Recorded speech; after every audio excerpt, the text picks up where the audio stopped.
અને હવે જોઈએ સમાચાર વિસ્તારથી। મુખ્યમંત્રી ભૂપેન્દ્રભાઈ પટેલનો ખેડૂત હિતલક્ષી નિર્ણય। ઉત્તર ગુજરાત અને સૌરાષ્ટ્રના ખેડૂતોને નર્મદાનું પાણી મળશે। રવિ પાકની સિંચાઈ માટે 30,504 MCFT પાણી ફળવાશે। ઉત્તર ગુજરાતના 952 તળાવ અને શહેર નહેરમાં પાણી છોડવામાં આવશે, તો સૌરાષ્ટ્રના 243 તળાવ અને 1,820 ચેકડેમમાં પાણી અપાશે। 60,000 એકર ખેતીલાયક વિસ્તારને સિંચાઈનો લાભ પણ મળશે। તો ખ્યાતિ હોસ્પિટલ કાંડના આરોપીને ગ્રામ્ય કોર્ટમાં રજૂ કરાયો। પ્રશાંત વજીરાણીના રિમાન્ડ પૂર્ણ થતાં જ કોર્ટમાં રજૂ કરાયો। તપાસ માટે પોલીસે વધુ રિમાન્ડની માંગણી કરી હતી। ગ્રામ્ય કોર્ટે 25 નવેમ્બર સુધીના રિમાન્ડ ગ્રાહ્ય રાખ્યા અને ડોક્ટરે કરેલી સારવારમાં 2 દર્દીના મોતનો તેના પર આરોપ છે। બોરીસણામાં કેમ્પ કરી 19 દર્દીને સારવાર અર્થે લાવવામાં આવ્યા હતા। આ જે મેકર ઓફ ડોક્યુમેન્ટ, જે ફ્રોડ ડોક્યુમેન્ટ બનાવ્યા છે, એ હાલ તપાસમાં ડૉક્ટર પ્રશાંત વજીરાણી દ્વારા બનાવવામાં આવેલા છે।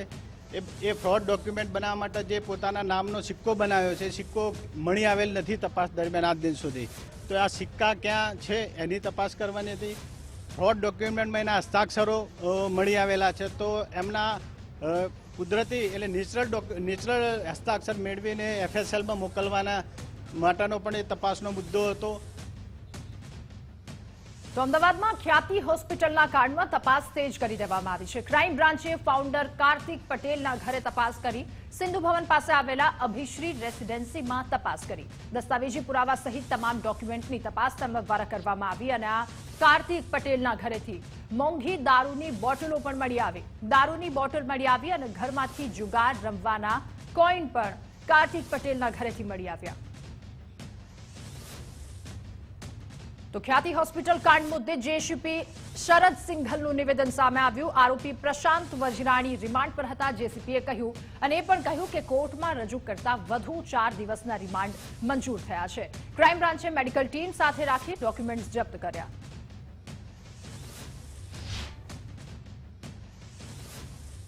ક્રાઇમ બ્રાન્ચની અલગ અલગ ટીમો અને હેલ્થ ડિપાર્ટમેન્ટની સ્પેશિયલાઇઝ ટીમોની સાથે મળીને રેડ કરવામાં આવી છે। એમાં ઘણા બધા ડોક્યુમેન્ટ્સ કબજે કરવામાં આવેલ હતા અને એના આધારે આજે ક્રાઇમ બ્રાન્ચે ફર્ધર રિમાન્ડની માંગણી કરતા નામદાર કોર્ટે 4 દિવસની ફર્ધર રિમાન્ડ આપવામાં આવે છે। અને ખ્યાતિ હોસ્પિટલના કાંડી કાર્તિક પર કોંગ્રેસનો આરોપ છે। કોંગ્રેસનો કાર્તિક પટેલ પર કરોડોના જમીન કૌભાંડનો આક્ષેપ છે। રાજોડામાં ખ્યાતિ વર્લ્ડ સ્કૂલની 33 વીઘા જમીન પચાવી છે। પાર્થિવ રાજે કહ્યું, ખ્યાતિ ગ્રુપના મુખિયા કાર્તિક પટેલ, જેમણે સરકારી જમીન જે ગુરુકુળ બાંધવા માટે આપી હતી, ગરીબ વિદ્યાર્થીઓ માટે આપી હતી, સામાન્ય વિદ્યાર્થીઓ માટે આપી હતી, એવી સારી 300 કરોડથી પણ વધુની કિંમતની એ રાચરડાની જમીન ઉપર પોતાના ખાનગી સોપાનો ઊભા કરી, શિક્ષણની હાકડીઓ ઊભી કરી, ખાનગી ટ્યુશન ક્લાસીસને ભાડે આપી અને સરકારે જે નિયમોથી એ જમીન ફાળવી હતી। ખ્યાતિ હોસ્પિટલ કેસના ફરાર આરોપી કાર્તિક પટેલના વધુ એક કાંડનો પર્દાફાશ થયો છે। કોંગ્રેસ પ્રવક્તા હેમાંગ રાવલે ટ્વીટ કરી આ આરોપો લગાવ્યા છે।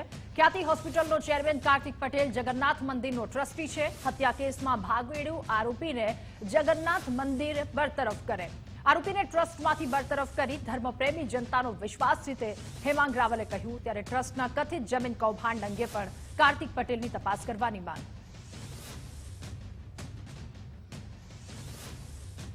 અને આ તરફ રાજકોટમાં જાણે તંત્રને પ્રજાના પ્રશ્નોની કંઈ પડી જ ન હોય એવો ઘાટ સર્જાયો છે।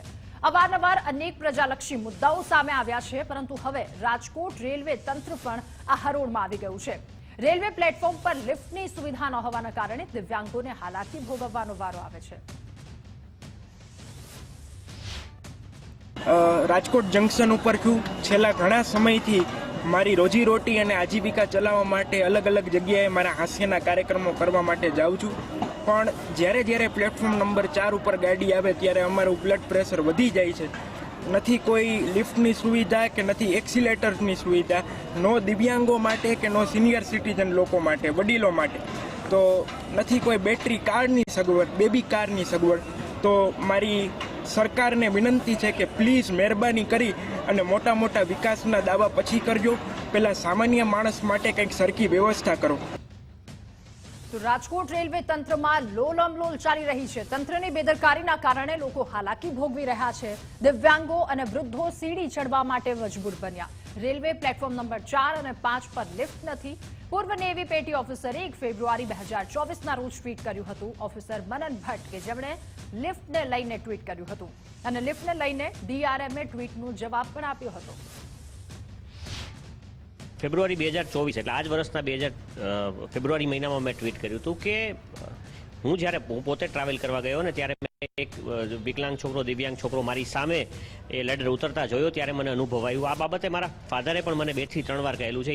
એમની ઉંમર 80 વર્ષ છે કે હવે હું રાજકોટમાં એમણે રેલવેમાં ટ્રાવેલ કરવાનું બંધ કરી દીધું છે કેમ કે ટ્રેન આવતી કે જતી ટ્રેન જો પ્લેટફોર્મ નંબર 4-5 પર આવે તો ત્યાં વિકલાંગ અથવા વૃદ્ધ લોકો માટે એક્સેસની કોઈ વસ્તુ નથી, તમારે સીડી ઉતરીને જ જવું પડે. આ 4 અને 5 નંબરનું નવું પ્લેટફોર્મ રાજકોટ માટે બનાવ્યું તો ખરું, ઇલેક્ટ્રિફિકેશન પણ કર્યું, પરંતુ એ પ્લેટફોર્મ પર લિફ્ટની સુવિધા આપવા માટે ખબર નહીં કેમ રાજકોટના રેલવે વિભાગને વાંધો છે. ડિસેબલ માટે અને વૃદ્ધો માટે એકદમ અનફ્રેન્ડલી પ્લેટફોર્મ બનાવવામાં આવ્યું. રાજકોટના રેલવે સ્ટેશન પર દિવ્યાંગની તકલીફનો આ કેસ અને આ તકલીફ મામલે રાજકોટ રેલવે વિભાગની સ્પષ્ટતા પણ સામે આવી. ડીઆરએમએ કહ્યું કે દિવ્યાંગો માટે સુવિધા ઉપલબ્ધ છે. देखिए हमारे 4 नंबर जो प्लेटफॉर्म है वहाँ पर अभी हम लोग एक नई लिफ्ट का कंस्ट्रक्शन वर्क चल रहा है जो बहुत जल्दी पूरा हो जाएगा. लेकिन फ़िलहाल के लिए जो हम लोगों ने दिव्यांग फ्रेंडली सुविधाएं दी हुई हैं उसमें पार्सल ऑफिस से होके एक पाथवे जाता है जो उस प्लेटफॉर्म पर पहुंचता है. लेकिन उसको अवेल करने के लिए आपको थोड़ा सा जहाँ पे व्हील चेयर अवेलेबल है वहाँ पर आना पड़ता है और वो स्टेशन मास्टर के पास मिल जाती है, वो अवेलेबल है. તો રાજકોટમાં ગુજરાત ફર્સ્ટના અહેવાલની ધારદાર અસર જોવા મળી છે. લોબીમાંથી અર્ધનગ્ન હાલતમાં મળેલા દર્દીના કેસમાં તપાસ સોંપવામાં આવ્યા. સમગ્ર મામલે તપાસ સમિતિની નિમણૂક કરાઈ. સીસીટીવી ફૂટેજની ચકાસણી કરવા માટે આદેશ અપાયા. સાથે જ સર્જિકલ વોર્ડના તમામ કર્મીના નિવેદન પણ નોંધાશે. દાખલ દર્દી લોબીમાં અર્ધનગ્ન હાલતમાં મળી આવ્યો હતો. ગુજરાત ફર્સ્ટે સૌ પ્રથમ અહેવાલ દર્શાવ્યો અને અહેવાલની ધારદાર અસર વર્તાઈ છે. આ સમગ્ર કિસ્સામાં શું હકીકત છે તે બાબતની સીસીટીવી ફૂટેજ, તે વોર્ડના ઇન્ચાર્જ, વોર્ડના રજિસ્ટર અને આ બધાને નિવેદન લઈ તેની તપાસ સમિતિ અને જે સત્ય હકીકત ખરેખર શું થયું છે, સત્ય હકીકત શું છે એ જાણ્યા બાદ જ આપણે આગળ કંઈક બોલી શકશું. અને જે કોઈ આની અંદર ઇન્વોલ્વ હશે, જો ગેરરીતિ કરીને આ રીતનું કૃત્ય થયેલું હશે તો તેની ઉપર કડકમાં કડક પગલાં લેવામાં આવશે. અને વડોદરામાં સતત ત્રીજા દિવસે ડિમોલેશનની કામગીરી કરવામાં આવી. ન્યાય મંદિર, દૂધવાલા મોહલ્લા, પથ્થરગેટ સહિતના વિસ્તારમાં ગેરકાયદે દબાણો દૂર કરાયા. દબાણ શાખાની ટીમે પોલીસને સાથે રાખી આ કાર્યવાહી કરી છે. તો ડીસીપી લીના પાટીલે જાતે જ ગલીઓમાં જઈ આ અંગે તપાસ કરી અને સંતાડેલા લારી ગલ્લા જપ્ત કર્યા છે. અને હવે વાત કરીશું સુરતની કે જ્યાં પાલ વિસ્તારની ગ્રીન સિટી સોસાયટીના ક્લબ હાઉસમાં ખ્રિસ્તી ધર્મના યોજાયેલા સંધ્યા સત્સંગ અને શાલોમ પરિવાર સ્નેહ મિલન કાર્યક્રમનો સ્થાનિક સોસાયટી, વેપ અને બજરંગ દળના કાર્યકરોએ ભારે વિરોધ નોંધાવી હોબાળો મચાવ્યો. આરોપ હતો કે સોસાયટીના જ ફ્લેટ હોલ્ડરે જે ખ્રિસ્તી સમુદાયથી આવે છે તેના દ્વારા સોસાયટીના ક્લબ હાઉસમાં સત્સંગના નામે ધર્મ પરિવર્તન માટે કાર્યક્રમ કર્યો હતો. ગઈકાલે ખ્રિસ્તી મિશનરીઓ દ્વારા હિન્દુ સમાજને છેતરીને ધર્માંતરણ કરવાની પ્રવૃત્તિ માટેનો એક ભજન સત્સંગના નામથી કાર્યક્રમનું આયોજન કરવામાં આવ્યું હતું. ભજન સત્સંગના કાર્યક્રમમાં ભજનનું નિમંત્રણ હોય, સ્થાનિક લોકો ત્યાં જતા ધ્યાનમાં આવ્યું, હિલ્લુલું હલાલું જેવા દ્રશ્યો જોયા અને ખ્રિસ્તી મિશનરીઓનો એક કાર્યક્રમ હોય, પ્રી પ્લાનિંગ હોય એવું ધ્યાનમાં આવતા વિશ્વ હિન્દુ પરિષદ બજરંગ દળના કાર્યકર્તાઓનો સંપર્ક કરીને એમના सहयोगથી આ कार्यक्रम કાલે વિફળ બનાવવામાં આવ્યો હતો. कल हम लोगों को जैसे मालूम चला, लोगों को सबको बुलाया गया, भाई कीर्तन कराना है और सोसाइटी से परमिशन भी सत्संग और कीर्तन भजन के लिए लिया गया था। तो आके देखे तो ये लोग हो हा करके क्रिश्चियन लोग जैसे करे वो कर रहे हैं। तो हम लोग विश्व हिंदू परिषद वाले सोसाइटी के जितने लोग थे आके उन लोगों का विरोध किया। हम लोग अपना मैंने जय श्री राम के नारे और भजन कीर्तन उनके सामने में चालू किया। बाद में उन लोगों ने पुलिस को बुलाया। तो पुलिस आई, पुलिस को हम लोगों ने बोला भाई इनको बंद करो। इन्होंने मैंने नॉन वेज भी बनाया जो सोसाइटी में अलाउड नहीं है, नॉन वेज बिरयानी वगैरह बनाई। तो बाद में हम लोगों ने शांतिपूर्वक उन लोगों को बोला कि भाई आप लोग यहाँ से निकल जाओ। तो पुलिस ने उन लोगों को निकाला। તો સુરતમાં ઈ કેવાયસી મુદ્દે કોંગ્રેસનું વિરોધ પ્રદર્શન। રેશન કાર્ડ માટે ઈ કેવાયસી કરાવવા વહેલી સવારથી જ લોકોનો ભારે ઘસારો જોવા મળ્યો। પુરવઠા ઝોનલ કચેરીની બહાર લોકોની લાંબી કતારો લાગી। લોકોને પડતી હાલાકી દૂર કરવા માટે કોંગ્રેસનો આ વિરોધ નાના વરાછા પૂર્ણા પુરવઠા ઝોનલ ઓફિસરની બહાર તેમના દ્વારા દેખાવ કરવામાં આવ્યો। કલાકો સુધી ઊભા રહેવા છતાં નંબર નહીં લાગતા લોકો પરેશાન થઈ રહ્યા હતા।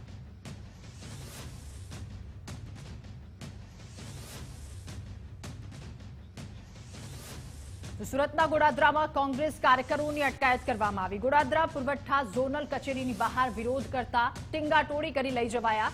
રેશન કાર્ડ માટે ઈ કેવાયસીમાં લોકોને પડતી હાલાકીને લઈને તેમના દ્વારા વિરોધ કરવામાં આવ્યો હતો। અધિકારીઓની ઢીલી કામગીરી કરી રહ્યા હોવાનો કોંગ્રેસ દ્વારા આક્ષેપ અને ભારે સૂત્રોચ્ચાર કરી રહેલા કોંગ્રેસના કાર્યકરોની પોલીસે અટકાયત પણ કરી।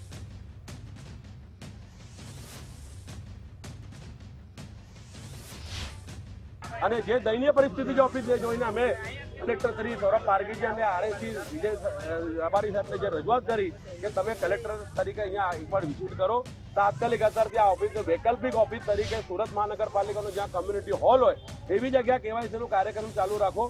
એવી રીતે વહીવટી પ્રક્રિયા કરો કે મહિલાઓને કે પુરુષોને કોઈ તકલીફ ના પડે, વિદ્યાર્થીને તકલીફ ના પડે। ને કેવાયસીની કામગીરીમાં રોજના તો જો રાશન કાર્ડ થાય તો 5 વર્ષ સુધી પણ આ કેવાયસીની કામગીરી પૂર્ણ નહીં થશે। અને આ તરફ જામનગરમાં વહેલી સવારથી જ આધાર કેન્દ્રની બહાર લોકોની લાંબી લાઈનો લાગી। આધાર કાર્ડ અપડેટ કરાવવા માટે અહીંયા પણ લોકોને ભારે હાલાકી ભોગવવી પડે છે। હું અહીંયા 6 વાગે આવીને બેઠી છું પણ ટોકન નથી મળતા। અમે પરમિટમાં રાશન લેવા જઈ છીએ એ અમને ના પાડે છે કે રાશન નહીં મળે। અહીંયા અમારે કરવું છું બોલો। અમે અહીંયા છે ને આધાર કાર્ડમાં અમારો ફોન નંબર લિંક કરાવવા આવ્યા છીએ અને ઈ એમ કે છે કે તમારો ફોન નંબર લિંક થાય તો તમને રાશન મળશે। અમારો ચોથો ધક્કો છે, વારો આવતો નથી। ઉત્તરાયણને હજુ 2 મહિના બાકી છે, પરંતુ અગાઉથી જ ગળા કપાવવાનું શરૂ થઈ ચૂક્યું છે। વર્ષોથી ચાઇનીઝ દોરી બંધ કરાવવાની વાતોનો ફિયાસ્કો અહીંયા, કારણ કે સુરતના અમરોલીના સાયન રોડ પર એક ઘટના ઘટી છે। ઓવરબ્રિજ પરથી પસાર થઈ રહેલી એક વ્યક્તિનું ગળું કપાઈ ગયું। સુરતમાં પ્રતિબંધિત ચાઇનીઝ દોરીથી આ યુવકનું ગળું કપાયું। સમર્થ ના વળ્યા, આ યુવકનું ચાઇનીઝ દોરીથી ગળું કપાયું।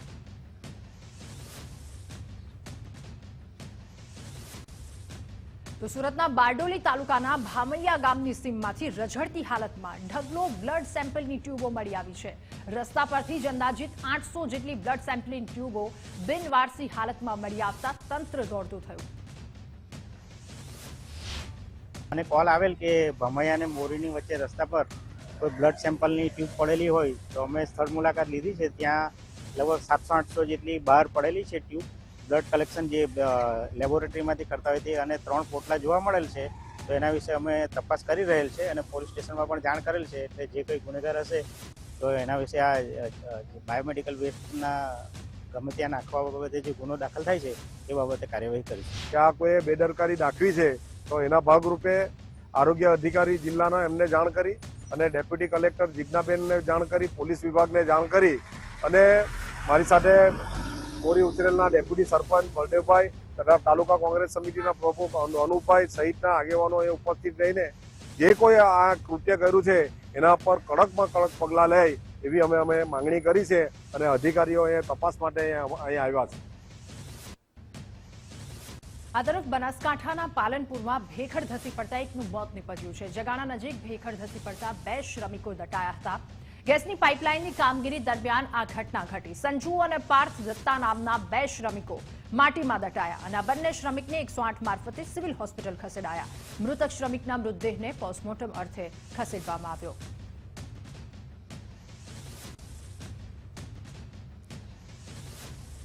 અને હવે વાત સોમનાથની કે જ્યાં રાજ્ય સરકારની 11મી ચિંતન શિબિરનું આયોજન કરવામાં આવ્યું। મુખ્યમંત્રી ભૂપેન્દ્ર પટેલના હસ્તે ચિંતન શિબિરનો શુભારંભ કરવામાં આવ્યો।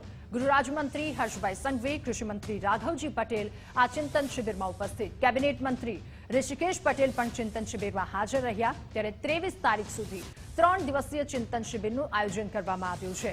ચિંતન શિબિરના પહેલા દિવસની રૂપરેખા ગુજરાત ફર્સ્ટ પર.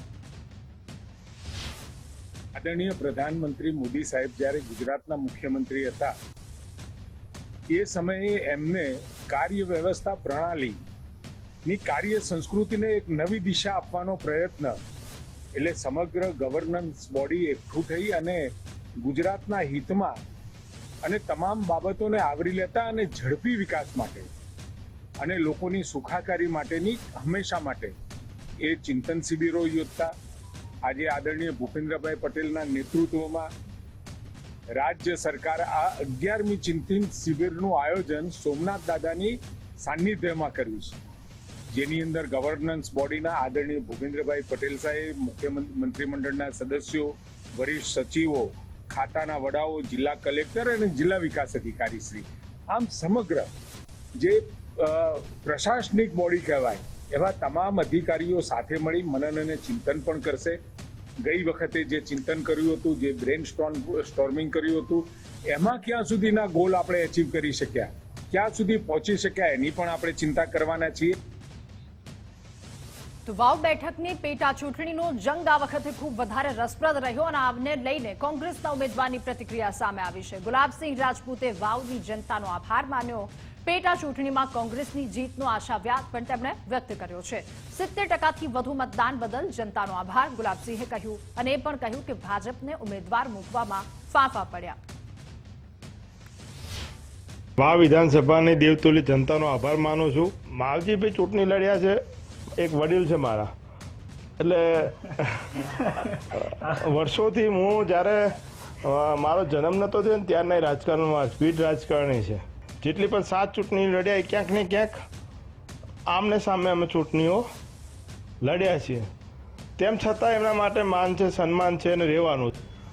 મને એવો અંદાજ છે કે 95,000થી લાખ વોટ સુધી અમને મળશે. અને અંબાજી ખાતે અર્બુદા સેનાનો સ્નેહ મિલન કાર્યક્રમ યોજાયો. વાવ પેટા ચૂંટણીના ઉમેદવાર માવજીભાઈ પટેલની અહીંયા હાકલ પણ. કહ્યું 2 લાખ સભ્યો બનાવી આપની તાકાત બતાવવી પડશે. દરેક પાર્ટીમાં હોય પણ પોતપોતાનું કામ કરો. સમાજની વાત આવે ત્યારે તો એક થવું જ પડશે. એક નહીં થઈએ તો છિન્ન ભિન્ન પ્રક્રિયાનો ભાગ બનીશું. કોઈ જે કર્યું છે કામ આપણે કહેવું પડે, તો એ જાતની પ્રક્રિયા આજે આપણા 2 લાખ સભાસદ બનાવવા. અહીં આયા આપણે કોઈ પાર્ટી પક્ષ કોંગ્રેસના આયા, ભાજપના આયા, આ પાર્ટીના આયા છે, બીજી પાર્ટીના આયા છે, સમાજની અંદર આયા એટલે એક પાર્ટીનું કામ કરો. જ્યાં બેઠા અહીંયા કરો. કોઈ કહેતો નથી પાર્ટી છોડી દો, તમારે જેટલો જોઈએ એટલો લાભ લો, પણ સમાજનો અવાજ આવે ત્યારે સમાજની એકતા હોવી જોઈએ. સમાજ સામેનો પડકાર આવે ત્યારે સમાજને એક થવો પડે અને એક નહીં થઈએ તો અત્યારે પ્રક્રિયા જે ચાલે છે, જે સાંભળી રહ્યા છીએ, એ છીન ભીન પ્રક્રિયા થાય એ સ્થિતિમાં ઉભા છે.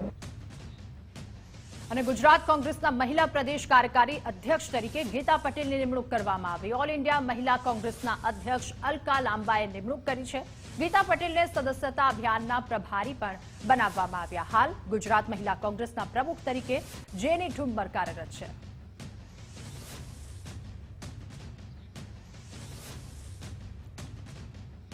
અને પૂર્વ મુખ્યમંત્રી શંકરસિંહ વાઘેલાએ નવી પાર્ટી બનાવી. પ્રજાશક્તિ ડેમોક્રેટિક પાર્ટીનું તેમણે રજીસ્ટ્રેશન કરાવ્યું હતું. પ્રજાશક્તિ ડેમોક્રેટિક પાર્ટીને ચૂંટણી ચિહ્ન પણ મળ્યું. રાજ્ય ચૂંટણી આયોગના સૂચનથી ચૂંટણી ચિહ્ન મળ્યું છે. ભાલાના ચિહ્નની સાથે શંકરસિંહ ચૂંટણી મેદાને ઉતરશે. તો સ્થાનિક સ્વરાજ્યની ચૂંટણીને લઈને તૈયારીઓ તેજ કરી દેવામાં આવી છે. ચૂંટણી અધિકારી અને મદદનીશ ચૂંટણી અધિકારીની નિયુક્તિ પણ રાજ્ય ચૂંટણી પંચે 94 અધિકારીઓની નિયુક્તિ કરી. રાજ્ય ચૂંટણી પંચે તેના ચૂંટણી અધિકારીના નિયુક્તિના આદેશ પણ આપ્યા અને સ્થાનિક સ્વરાજ્યની ચૂંટણી માટે પંચની કવાયત હવે તેજ છે. રાજ્ય ચૂંટણી પંચે અગાઉ બેઠકના સીમાંકન તથા રોટેશન પણ જાહેર કર્યા હતા. અને સચિવાલય વર્ગ 1 ઉપસચિવની જગ્યામાં વધારો થયો છે. ઉપસચિવ કેડરની જગ્યાઓ વધારી 206 જેટલી કરવામાં આવી. અગાઉ અંદાજે 176 જેટલી જગ્યાઓ મંજૂર થઈ હતી. જગ્યા વધતા જ વર્ગ 2ના સેક્શન ઓફિસરના પ્રમોશન ઝડપથી થશે. સામાન્ય વહીવટી વિભાગે આ આદેશ કર્યા છે. જીપીએસએસબીના ચેરમેન તરીકે આઈએએસ મોના ખંદારને ચાર્જ સોંપવામાં આવ્યો કે જેઓ હાલ પંચાયત વિભાગના અગ્ર સચિવ તરીકે કાર્યરત છે. આઈપીએસ હસમુખ પટેલની જીપીએસસીમાં નિમણૂક બાદ અહીંયા જગ્યા ખાલી પડી હતી. તો સ્વેટર મુદ્દે હવે શાળાઓ પોતાની મનમાની નહીં ચલાવી શકે. વિદ્યાર્થીઓને સ્વેટર પહેરવા મુદ્દે સ્કૂલોની મનમાની હવેથી નહીં ચાલે. શિક્ષણ મંત્રી પ્રફુલ્લ પાનસેરિયાએ ચોક્કસ સ્વેટર પહેરવા મુદ્દે સ્પષ્ટતા કરી. કહ્યું, ઠંડીથી રક્ષણ મળે એ પ્રકારના સ્વેટર પહેરી શકાશે. અમારા નિયામક શ્રીને પણ મેં સૂચના આપી છે. દરેક જિલ્લા શિક્ષણ અધિકારીને ગયા વખતે પણ પરિપત્ર થયો, આ વખતે એ પરિપત્રનો કડક અમલીકરણ થાય એ બાબતની આજે મેં અમારા નિયામક શ્રી જોડે મીટિંગ કરી છે. એની યારે ચર્ચા પણ કરી છે. તો આજે હું દરેક શાળાના પણ વિનંતી કરું છું કે બાળકને એમના તંદુરસ્તી પ્રમાણે કોઈને જાડું સ્વેટર પહેરવું હોય તો એની રીતે પહેરવા દેવું જોઈએ. જેને આખું સ્વેટર પહેરવું હોય તો પણ પહેરવા દેવું જોઈએ. ઘણાના ઉપરનું માથું ખુલ્લું હોય અને પોતે આખો એક યુનિફોર્મ માટે આવા સ્વેટર પહેરાવતા હોય તો આ વાત એક આરોગ્ય માટે અને બાળકના હેલ્થ માટે ખરાબ છે. અને ભાજપ કાર્યકર્તાઓને ધ સાબરમતી રિપોર્ટ ફિલ્મ બતાવશે. દરેક ધારાસભ્યોના સાંસદોને પ્રદેશ તરફથી સૂચના આપી દેવામાં આવી છે. મહાનગરોમાં સંગઠન આયોજન કરી ફિલ્મ બતાવવા માટે સૂચના આપવામાં આવી છે. ગઈકાલે મુખ્યમંત્રી અને ગૃહ રાજ્યમંત્રીએ પણ આ ફિલ્મ નિહાળી હતી.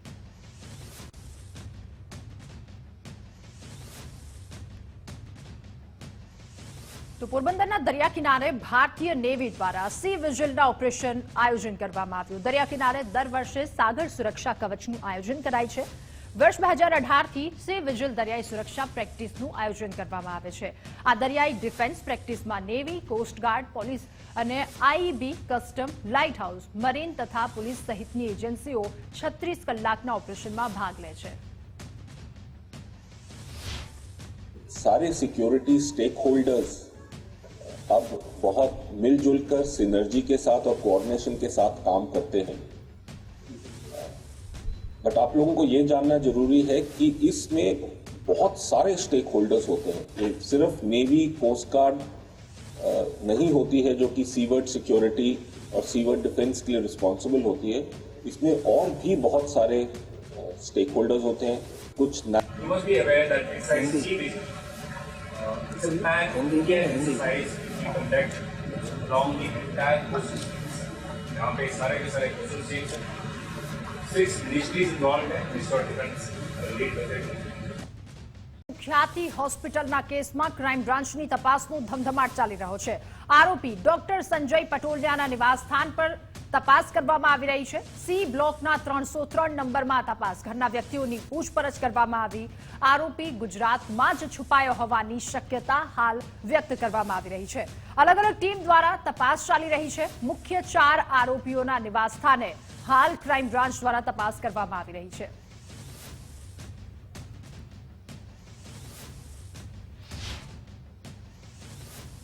જે ખાસ કાંડ જે થયો છે તેના જે મુખ્ય જે મેડિકલ માફિયાઓ છે તે ભૂગર્ભમાં ઉતરી ગયા છે. ખાસ પ્રશાંત વિજીરાણીની જે રીતે અટકાયત કરવામાં આવી છે, ધરપકડ કરવામાં આવી છે અને 7 દિવસના રિમાન્ડ લેવામાં આવે છે. ત્યારબાદ જે આખી તપાસ છે તે ક્રાઇમ બ્રાન્ચને સોંપવામાં આવી છે. મહત્વની વાત છે કે અત્યારે હાલ જે આપ આ દ્રશ્યોમાં જોઈ શકો છો તે ખાસ ક્રાઇમ બ્રાન્ચની ટીમ અલગ અલગ તપાસ કરી રહી છે અને ખાસ અત્યારે હાલ અલગ અલગ પીઆઈ દ્વારા જે રીતે અત્યારે હાલ ડોક્ટર સંજય પટોલિયા જે કહેવાય કે ખ્યાતિ હોસ્પિટલના સર્જન છે તેમની તપાસ કરી રહી છે.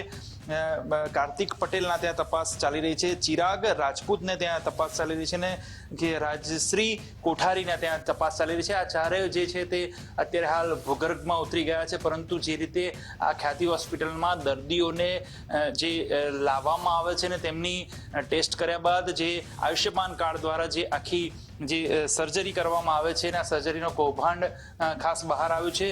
જે પ્રશાંત વિજીરાણીએ 6000થી વધુ સર્જરી કરી છે, જેની આખી વિગત શું છે તે અત્યારે હાલ 7 દિવસના રિમાન્ડ જે છે તે ચાલી રહ્યા છે. અને તદુપરાંત જે આ 4 જણા ભૂગર્ભમાં ઉતરી ગયા છે, ત્યારે સંજય પટોલિયાના ત્યાં પણ અત્યારે હાલ ક્રાઇમ બ્રાન્ચની તપાસ ચાલી રહી છે, સઘન તપાસ ચાલી રહી છે. મહત્વની વાત છે કે વિવિધ ડોક્યુમેન્ટ્સ અને જે વિવિધ જે કહેવાય કે તપાસમાં શું બહાર આવે છે અને જે તપાસ ચાલી રહી છે તેમાં ખાસ જે તપાસ છે તે ખાસ મેડિકલની જે તમામ કાગળિયા અને જે જરૂરી ડોક્યુમેન્ટ છે તેની હાલ અત્યારે તપાસ ક્રાઇમ બ્રાન્ચ કરી રહ્યું છે. કેમેરા પર્સન વિજય પરમાર સાથે સચિન કડિયા, ગુજરાત ફર્સ્ટ, અમદાવાદ.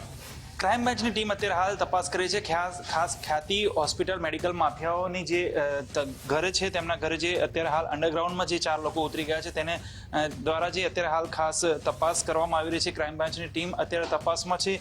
ખાસ જે કાર્તિક પટેલ, સંજય પટોલિયા, ચિરાગ રાજપૂત અને રાજશ્રી કોઠારીની હાલ તપાસ કરી રહી છે. ને જે રીતે અલગ અલગ જે આ ખ્યાતિ હોસ્પિટલના મેડિકલ માફિયાઓ દ્વારા જે આખું જે આયુષ્યમાન યોજનામાં દર્દીઓને લાવીને તે ઓપરેશન કરીને જે કૌભાંડ આખું બહાર આવ્યું હતું તેની વિગત માટે ખાસ ક્રાઇમ બ્રાન્ચની ટીમ અત્યારે હાલ સંજય પટોલિયાના ત્યાંથી તપાસ કરીને નીકળી છે. મહત્વની વાત છે કે વિવિધ 6000 જેટલા જે પ્રશાંત વિઝીરાણીએ સર્જરી કરી છે ને વિઝીરાણીના જે 7 દિવસના રિમાન્ડ છે તેમાં શું વિગતો બહાર આવે છે, પરંતુ જે 4 લોકો ભૂગર્ભમાં ઉતરી ગયા છે તેની તપાસ ચાલુ છે. ને અત્યારે હાલ ક્રાઇમ બ્રાન્ચની ટીમ સંજય પટોલિયાના ત્યાં તપાસ કરી રહી છે. કેમેરા પર્સન વિજય પરમાર સાથે સચિન કડિયા, ગુજરાત ફર્સ્ટ, અમદાવાદ.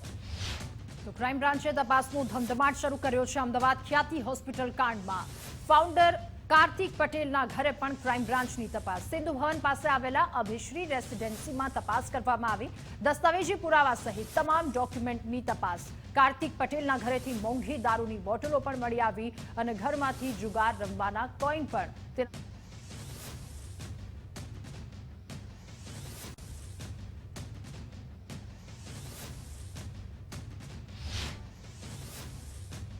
કાર્તિક પટેલ તો અત્યારે ફરાર છે, ઓસ્ટ્રેલિયા છે, પરંતુ તેની વચ્ચે જ્યારે તેના ઘરની અંદર સર્ચ માટે ક્રાઇમ બ્રાન્ચ પહોંચ્યું છે ત્યારે ક્રાઇમ બ્રાન્ચ છે તે તેના ઘરની પણ તપાસ કરી રહ્યું છે. સાથે જો વાત કરીએ તો આ ક્યાંક તેની પુત્રીનો બેડરૂમ હોય તે પ્રકારની પરિસ્થિતિ જોવા મળી રહી છે. પુત્રી અને તેનું સાથે તેનું નાનું બાળક પણ છે. સાથે જો વાત કરીએ તો કાર્તિક પટેલના પરિવારને લઈને અનેક સવાલો હતા કે કોણ છે, ક્યાં છે, પરંતુ આ તેના પુત્રીના બેડરૂમની અંદર આ તમામ તેના પરિવારજનોના પણ ફોટા છે કે જેમાંથી દેખાય છે સ્પષ્ટ કાર્તિક પટેલ, તેની દીકરી, તેનો જમાઈ હોય કે પછી પુત્ર હોય, પરંતુ આ છે કાર્તિક પટેલના પત્ની અને સમગ્ર ફેમિલી ફોટોસ છે તે પણ અહીંયા સ્પષ્ટ જોવા મળી રહ્યા છે. કાર્તિક પટેલનું આ વૈભવી ઘર અને તેની સાથે જ તેના પરિવારના પણ આ સભ્યો છે કે જે અહીંયા જોવા મળી રહ્યા છે. કાર્તિક પટેલ તો હાલ ભાગેડું છે, પરંતુ તેના ઘર, તેની લક્ઝુરિયસ લાઈફસ્ટાઈલ અને તેનાથી જ ક્યાંક એક બાબત પણ સ્પષ્ટ છે કે સંપૂર્ણપણે ઘર જે રીતે ગોઠવેલું છે, જે રીતે સાફ સુથરું છે, તેનાથી ક્યાંક એક બાબત સ્પષ્ટ કહી શકાય કે કાર્તિક પટેલ અગાઉથી જ સંપૂર્ણ રીતે પ્લાનિંગ કરીને ઘર છોડીને ભાગ્યો હોય. સાથે જ જીમ, કસરત કરવાના સાધનો સહિતની તમામ વસ્તુઓ છે તે પણ અહીંયા કાર્તિક પટેલના ઘરની અંદર હાજર છે. આપ જુઓ, આ જે ફોટોગ્રાફ્સ ત્યાં પણ હતા તે જ ફોટોગ્રાફ્સ અહીંયા આ બીજા બેડરૂમની અંદર પણ જોવા મળી રહ્યા છે. એક વૈભવી લાઈફસ્ટાઈલ જીવવાનો શોખીન હોય કાર્તિક પટેલ તેવું પ્રૂફ થઈ રહ્યું છે. કાર્તિક પટેલના ઘરનું આ બાથરૂમ જુઓ, એક સામાન્ય માણસ છે તે કદાચ વિચાર પણ કરી શકે તેવું છે. વોકિંગ ક્લોઝેટ અને તેની સાથે આ જકુઝી વાળું બાથરૂમ છે તે છે. સાથે જ વોશિંગ એરિયા અલગ છે, બાથ એરિયા અલગ છે, ટોયલેટ અલગ છે, વોશ બેસિંગ પણ અલગ છે. એક રૂમ જેટલું સામાન્ય માણસનું એક ઘરનો રૂમ જે સાઇઝમાં હોય તે જ સાઇઝનો આ તેનું બાથરૂમ છે. સાથે જ બાથ ટબ પણ છે. એટલે આ બાથ ટબ માત્ર એક બેડરૂમની અંદર નહીં, પરંતુ તમામે તમામ બેડરૂમમાં આ જ પ્રકારેના બાથરૂમ છે તે પણ જોવા મળી રહ્યા છે. સાથે જ આ વોકિંગ ક્લોઝેટ છે તે પણ છે. આપ અહીંયા પણ આવી શકો તો જુઓ કે કેટલા મોટો આખું વોકિંગ ક્લોઝેટ છે જે અહીંયા બનાવવામાં આવ્યો છે અને આ જ પ્રમાણેના ક્લોઝેટ છે તે તેના આખા ઘરના તમામ બેડરૂમની અંદર બનાવવામાં આવ્યા છે. લોકોના જીવ લેવાવાળો આ કાર્તિક પટેલ અને આ તેનું વૈભવી ઘર, એક રૂમની અંદર રૂમ કરતાં મોટું સામાન્ય લોકોના ઘરમાં પણ ના હોય તેવડું મોટું બાથરૂમ, વોકિંગ ક્લોઝેટ અને તમામે તમામ બેડરૂમની અંદર પણ બાથટબ છે અને સાથે જુઓ કાર્તિક પટેલનો જે રૂમ છે તે અમે દર્શાવીશું. કાર્તિક પટેલનો રૂમ કે જે તેના આ ઘરની અંદર ફર્સ્ટ ફ્લોર ઉપર આવેલો છે. આ કાર્તિક પટેલનો બેડરૂમ છે. આપ જુઓ, 2 અલગ અલગ એરિયા, અહીંથી ત્યાં સુધીનું આખું આ કાર્તિક પટેલનો બેડરૂમ. આ જુઓ કાર્તિક પટેલનો આ બેડરૂમ કે એક આલિશાન બેડની સાથે જ સામાન્ય લોકોએ કદાચ સ્વપ્ન જોયું હોય તેટલું મોટું LED અને સાઉન્ડ સિસ્ટમ છે તે પણ લગાવવામાં આવી છે. સાથે જ તેના બેડરૂમની અંદર ક્યાંક માઇક્રોવેવ, નોર્મલ ઘરોમાં રસોડામાં હોય પણ કાર્તિક પટેલના રૂમની અંદર માઇક્રોવેવ છે. સાથે જ આ કિડ્સ બેડરૂમ છે તે પણ અહીંયા બનાવવામાં આવ્યો છે. માઇક્રોવેવ કે જે નોર્મલ લોકોના ઘરોની અંદર હોય. ડ્રાય ફ્રૂટ્સ સહિતની તમામ લક્ઝુરિયસ લાઈફસ્ટાઈલ કે આ કાર્તિક પટેલ જીવતો હોય તે કહેવું ખોટું નથી.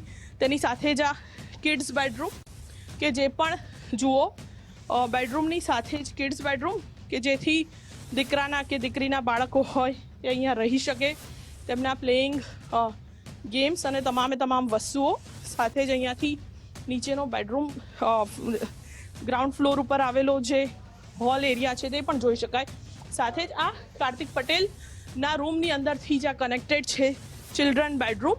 અને ત્યાંથી જો બહાર આવીએ અને તેનો જે સૌથી મહત્ત્વનું જે તેનું બાથરૂમ છે તે પણ કદાચ એક ચર્ચાનો વિષય બની રહેશે, કારણ કે મેં કહ્યું કે કાર્તિક પટેલના ઘરની અંદર તમામ જે બેડરૂમ છે ત્યાં વોકિંગ ક્લોઝેટ છે. આપ જુઓ, આ રૂમ તો અત્યારે સિક્યુરિટી પર્પઝથી લોક કરેલો છે, પરંતુ તેનું બાથરૂમ આપ જોઈ લો કે જે પ્રકારે બાથરૂમ છે, luxurious lifestyle, bathtub, washing area અલગ, સાથે જ ટોયલેટ અલગ. તે તમામ લક્ઝુરિયસ લાઈફસ્ટાઈલ જીવવાનો કાર્તિક પટેલ શોખીન હોય. અને આ રૂમ બંધ છે, પરંતુ કાર્તિક પટેલનો જે રૂમ છે આપ જુઓ, સામાન્ય લોકોનું ઘર જેટલી સાઇઝનું હોય ને એટલો કાર્તિક પટેલનો આ બેડરૂમ છે. એટલે અહીંયા સવાલો એ જ છે કે સતત એક નહીં પરંતુ અનેક ઘટનાઓમાં લોકોના જીવ છે જે લેવાવાળો કાર્તિક પટેલ. અને તેની સાથે જો વાત કરીએ તો એક બાબત પણ સ્પષ્ટ છે કે જે પ્રકારેની સ્થિતિ જોવા મળી રહી છે, ક્રાઇમ બ્રાન્ચ હવે એક્શન મોડમાં આવી ગઈ છે. અન્ય આરોપીઓના ઘરમાં પણ હવે તપાસ જ્યારે શરૂ કરેલી છે ત્યારે હવે કાર્તિક પટેલને લઈને પણ એક અલગ જ માહોલ છે તે જોવા મળી રહ્યો છે, કારણ કે ફરાર છે કાર્તિક પટેલ, ઓસ્ટ્રેલિયા જઈ ચૂક્યો છે ત્યારે પોલીસ પકડથી દૂર છે. હવે ક્યારે પકડાશે તે જોવું રહ્યું, પરંતુ હવે જ્યારે તેના ઘરની અંદર તપાસ કરવામાં આવી, દારૂની બોટલ, જુગાર રમવાના કોઈન પણ મળી આવ્યા છે, ત્યારે હવે પોલીસ છે, ક્રાઇમ બ્રાન્ચ છે તે તેની સામે વધુ આકરા પગલાં અને પ્રોહિબિશનનો ગુનો પણ દાખલ કરશે. કેમેરામેન નરેશ રજોરા સાથે રીમા દોશી, ગુજરાત ફર્સ્ટ, અમદાવાદ. તો લોકોના જીવની સાથે ચેડા કરનાર લોકોના ઘરમાં હવે તપાસ કરવામાં આવી રહી છે. અમદાવાદ ખ્યાતિ કાંડમાં ક્રાઇમ બ્રાન્ચની તપાસ તેજ. આરોપી ચિરાગ રાજપૂતના ઘરે પણ ક્રાઇમ બ્રાન્ચની ટીમ પહોંચી, ત્યાં પણ તપાસ. ઘરમાંથી મોંઘી દાટ અનેક દારૂની બોટલ મળી આવી. મિની બાર હોય એ પ્રકારે અહીંયા દારૂની બોટલ ગોઠવેલી મળી આવી. ચિરાગ રાજપૂતની સામે પણ પ્રોહિબિશનનો કેસ દાખલ કરાશે. ત્યારે મિની બાર હોય એ પ્રકારના દ્રશ્યો અહીંયાથી સામે આવ્યા. દારૂની બોટલ ગોઠવેલી મળી. ચિરાગ રાજપૂત કે જેની સામે પણ પ્રોહિબિશનનો કેસ દાખલ કરવામાં આવશે. લોકોના જીવને સૌ તુચ્છ ગણતા, લોકોના જીવની સાથે રમત રમતા એ તમામ જવાબદાર વ્યક્તિ કે જેમના ઘરે હવે ક્રાઇમ બ્રાન્ચની ટીમ દ્વારા તપાસનો ધમધમાટ શરૂ કરાયો છે. અને અમદાવાદ શહેરના કાગડાપીઠ વિસ્તારમાં બનેલી હત્યાની ઘટના મામલે પોલીસે આરોપીને સાથે રાખી પંચનામાની કાર્યવાહી કરી. કાગડાપીઠ પોલીસ સ્ટેશનની બરોબર 800 મીટર નજીક જ new cloth market gate number 5 પાસે હત્યાની ઘટના બની, જે મામલે પોલીસની નિષ્ક્રિયતાની સામે આવી. પરંતુ હવે પોલીસે ઘટના મામલે ઝડપાયેલા 3 આરોપીને સાથે રાખી ઘટના સ્થળ પર પહોંચી પંચનામાની કાર્યવાહી કરી. લોકોમાં ડરનો માહોલ ન ફેલાય અને અસામાજિક તત્વો ગુનેગારોની શાન ઠેકાણે આવે એ પ્રકારે આરોપી પાસે માફી પણ મંગાવી. ત્યારે પોલીસે 3 આરોપીને સાથે રાખી હત્યા પાછળનું સાચું કારણ જાણવાનો પણ પ્રયાસ કરી રહી છે. ઉલ્લેખનીય છે કે હત્યાની ઘટનાના 2 દિવસ પહેલા પણ આરોપીએ મૃતક અલ્પેશ ઠાકોર પર હુમલો કર્યો. જો કે ત્યારે નક્કર કાર્યવાહી ન કરાતા અમદાવાદ શહેર પોલીસ કમિશનરે કાગડાપીઠ પોલીસ સ્ટેશનના તત્કાલીન પોલીસ ઇન્સ્પેક્ટર S.A. પટેલને સસ્પેન્ડ કર્યા હતા. આરોપીઓને સાથે રાખીને જે તે સમયે જે ઘટના થઈ હતી તે ઘટનાનું રિકન્સ્ટ્રક્શન પંચનામું કાગડાપીઠ પોલીસ સ્ટેશન દ્વારા કરવામાં આવેલું. આ જે ત્રણેય આરોપી છે તેમાંના 2 આરોપી જિગ્નેશ શર્મા અને વિશાલ ચુનારા બંને વ્યક્તિઓનો ગુનાહિત ઇતિહાસ ભૂતકાળનો પણ જણાઈ આવેલ છે અને પ્રાથમિક તપાસમાં જાણવા મળ્યું છે કે તેઓની જે જૂની અદાવત હતી જે મરણ જનાર સાથેની તે અદાવતના આધારે આ મૃત્યુ એમણે જે આ ખૂનની કોશિશ કરીને ખૂન કરેલ છે. તો અમદાવાદના કાગડાપીઠમાં યુવકની હત્યા મુદ્દે અલ્પેશ ઠાકોરનું પણ નિવેદન સામે આવ્યું. ભાજપના જ ધારાસભ્ય અલ્પેશ ઠાકોરે બાયો ચડાવી ભ્રષ્ટ અધિકારીઓ અને નેતાઓની સામે અલ્પેશ ઠાકોરે નિવેદન આપ્યું છે. ભ્રષ્ટ અધિકારી અને નેતાના કારણે આવી સ્થિતિ છે. આપણી જવાબદારી, એ ચાહે પોલિટિશિયન હોય, ચાહે પત્રકારો હોય, ચાહે પોલીસ હોય, આ તમામ લોકોની જવાબદારી છે લોકોની સુખાકારી, લોકોને સુરક્ષા આપવી અને અસામાજિક પ્રવૃત્તિ બંધ કરવી.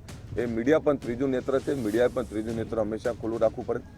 નેતાઓ પણ જે બોલે છે તો નેતાઓએ પણ હંમેશા લોકોની પડખે ઉભા રહીને આવા અસામાજિક તત્વો સામે લડવું પડે અને પોલીસની જવાબદારી છે કે લાલ આંખ જે કાયદાની છે એ હંમેશા કરતી રહેવી પડે. પણ દુર્ભાગ્યપૂર્ણ છે હજુ પણ ક્યાંક ભ્રષ્ટ અધિકારી, ભ્રષ્ટ નેતાઓ અને ભ્રષ્ટ લોકોના કારણે ક્યાંક હપ્તાખોરી પણ ચાલતી હોય, ક્યાંક ગુનાખોરી પણ ચાલતી હોય. તો આની સામે આપણે બધાએ ભેગા થઈને કામ કરવું પડે. હું સ્વીકારું છું કે ક્યાંક નાની મોટી હપ્તાખોરી અને ક્યાંક ગુનાખોરી ચાલે છે, એમાં નેતાઓને ભ્રષ્ટ અધિકારીઓની મિલીભગત છે. આ વાસ્તવિકતા છે. ગુજરાતમાં કોઈ પણ જગ્યાએ કોઈ પણ પ્રકારની નશાખોરી ના થાય. દારૂનો નશો હોય, કોઈ પણ પ્રકારનો નશો હોય, જે નશાના કારણે અનેક લોકોના ઘર બરબાદ થાય છે, અનેક લોકો બરબાદ થાય છે. તો આની સામે વધારે ને વધારે કડક કાર્યવાહી થાય. હું હંમેશા આગ્રહી રહ્યો છું. અને અલ્પેશ ઠાકોરના નિવેદન પર કોંગ્રેસના પ્રવક્તાનો પલટવાર. ડોક્ટર મનીષ દોશીએ દારૂના સ્ટેન્ડને લઈને આકરા પ્રહાર કર્યા છે. મનીષ દોશીએ કહ્યું કે દારૂના સ્ટેન્ડની યાદી આપી હતી એ ક્યાં ગઈ?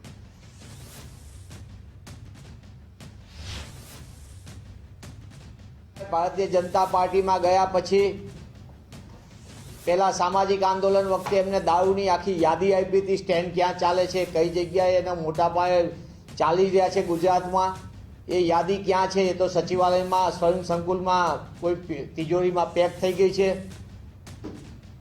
પણ જે રીતે એમને આજે કીધું છે એનાથી સરકારને ખરેખર તો ચિંતન બેઠકને બદલે સરકારે ગુજરાતના નાગરિકો માટે ચિંતા બેઠક કરવાનો સમય પાકી ગયો છે. તો આણંદ કે જ્યાં દીપુ પ્રજાપતિ દુષ્કર્મ કેસમાં વધુ 4ની ધરપકડ કરવામાં આવી. પોલીસે બાતમીના આધારે સાપુતારાથી 4 આરોપીઓને ઝડપ્યા. પોલીસે આરોપીને કોર્ટમાં હાજર કરી રિમાન્ડની માંગ કરશે. હજુ મુખ્ય આરોપી દીપુ પ્રજાપતિ પોલીસ પકડથી દૂર છે અને આ કેસમાં દીપુ સિવાય પણ અન્ય 2 આરોપીઓ હજુ ફરાર છે. દીપુને ઝડપવા એસઓજી, એલસીબી સહિતની 3 જેટલી ટીમો સક્રિય થઈ છે. તો આણંદના કાઉન્સિલરના ભાઈની કરતૂતોનો ભાંડો ફૂટ્યો છે. કમલેશ પ્રજાપતિની અય્યાશીનો એક વિડીયો પણ સામે આવ્યો. પત્નીની ગેરહાજરીમાં મહિલા સાથે રંગરેલિયા મનાવતો હતો. પત્નીએ જ બેડરૂમમાં હિડન કેમેરા લગાવી અને તેની કરતૂતોનો ભાંડો ફોડ્યો હતો. ત્યારે કમલેશ પ્રજાપતિથી ત્રસ્ત થઈ પત્નીએ 2019માં ફરિયાદ પણ નોંધાવી હતી અને ફરિયાદ બાદ પણ કોઈ કાર્યવાહી ન થતા પત્ની ન્યાય માટે રઝળપાટ કરી રહી છે. કાઉન્સિલર દીપુ પ્રજાપતિ પણ દુષ્કર્મનો આરોપ તેના પર પણ છે. ત્યારે દુષ્કર્મી દીપુ પ્રજાપતિ હજુ પણ પોલીસ પકડથી દૂર છે.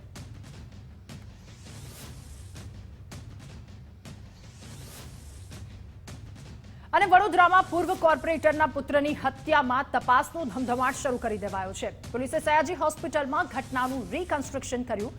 મુખ્ય આરોપી બાબરને સાથે રાખી અને ઘટનાનું રિકન્સ્ટ્રક્શન કરવામાં આવ્યું. તટસ્થ પુરાવા એકત્રિત કરવા માટે પોલીસ દ્વારા કામગીરી પણ કરવામાં આવી.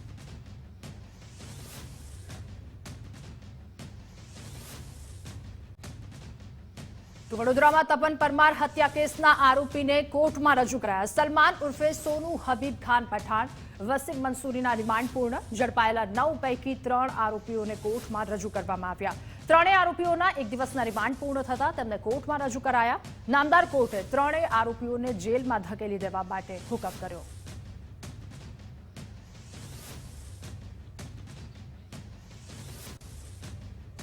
તો વડોદરાના તપન હત્યા કેસમાં મુખ્ય આરોપીનો વધુ એક વિડીયો વાયરલ થયો છે. બાબર પઠાણનો નશો કરતો એક વિડીયો વાયરલ થયો. આ વિડીયોમાં આરોપી બાબર નશીલા પદાર્થનું સેવન કરી રહ્યો છે અને નશો કરતી વખતે 2 થી 3 અન્ય શખ્સ પણ તેની સાથે હાજર છે. બાબર ખંડણી, જુગાર અને ડ્રગનો વેપાર કરતો હોવાની પણ ચર્ચા છે.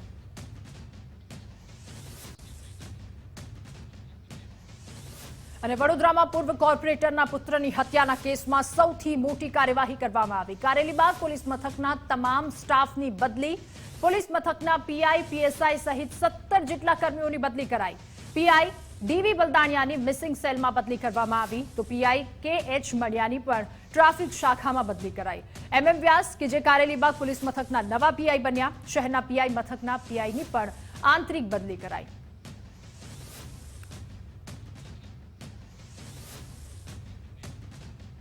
અને નડિયાદમાં પોલીસ કર્મચારીની સામે દુષ્કર્મની ફરિયાદ દાખલ થઈ. પશ્ચિમ પોલીસ મથકના યશપાલસિંહ ઝાલાની સામે ફરિયાદ.